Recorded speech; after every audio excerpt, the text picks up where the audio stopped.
Welcome back to 13 Cards Subject to Change, the show that maybe we can get through this without Leroy being an 8-year-old boy. And Anyway, hopefully we can actually get up on time. I want to apologize to our fans. I injured myself. Yes. And so I was kind of bedridden. Anyway, so opening How thing. am I going to be an 8-year-old boy? Okay, let me get to that. All right. Says so, Jesse. Yes. Funny story. But Okay. last night I had a dream about you. Okay. That's kind of... I don't know if I'm scared. There's or the jealous. 8-year-old there. Okay. I There don't know he if I'm is. scared or Turns jealous out, of that one. turns out Leroy can't do it. All right. Well, That's not being an 8. That's being a teenager going. you have the humor of an 8-year-old boy. But anyway, Jesse. Jesse. No, my son's 13. He would be saying asking the same thing. No, your kid's smarter than you are. Or he'd be looking at you, go funny. Oh, you're messed up. Anyway, no, but Jesse, the super interesting part about it is that I had it after watching John Cena's last match, Okay. and it just so happens to be a dream that, despite what Leroy's perverted teenage brain is currently thinking, it's actually a dream that really describes you as everyone knows you. Okay. Number one, it was you walking around the store and literally knowing not only everyone, but everyone always being thankful for you because you've helped so many goddamn people over the years. And that's kind of the reaction you get whenever you go out. So That's it was fair. a really normal That's fair. thing. Leroy. That's everyday life for Jesse. Yeah. That's fair. So Leroy, you fucking child. Anyway, I wasn't being perverted. I was like, what the heck are you doing in his dream, and what are you doing to Jesse? That's Killing exactly- him? so you tell me you weren't being perverted, but the very thing that you thought was perverted. No. Sure. Okay. Anyway. No, I was thinking, what horrible things are you doing to Jesse? Jesse, If I was in his dream, he'd be killing me probably. no. No. Or just laughing at me as I'm falling on my face. Yeah. No.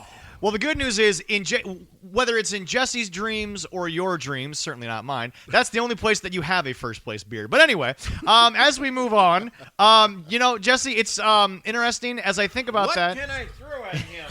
Nothing. This is all expensive and not yours. Wait a minute. So, Well, I could throw this at him because it's Goldberg.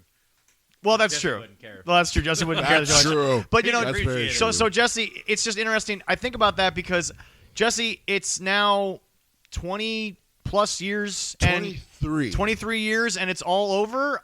Somebody who, in the end, Jesse, I think he went out the way that he wanted.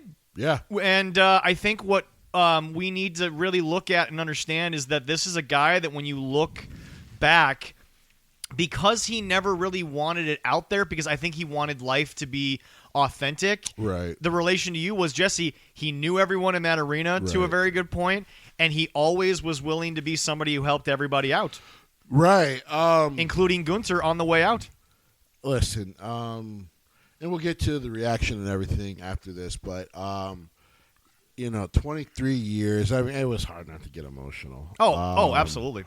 I had like 4 people text me and be like, someone's cutting onions somewhere in this house. I think because here was the thing, right?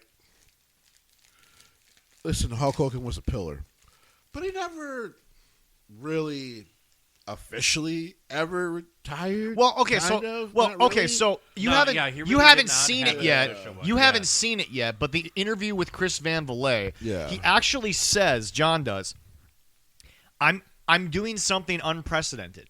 I am not only retiring from the ring, I will become the first ever professional wrestler to literally retire.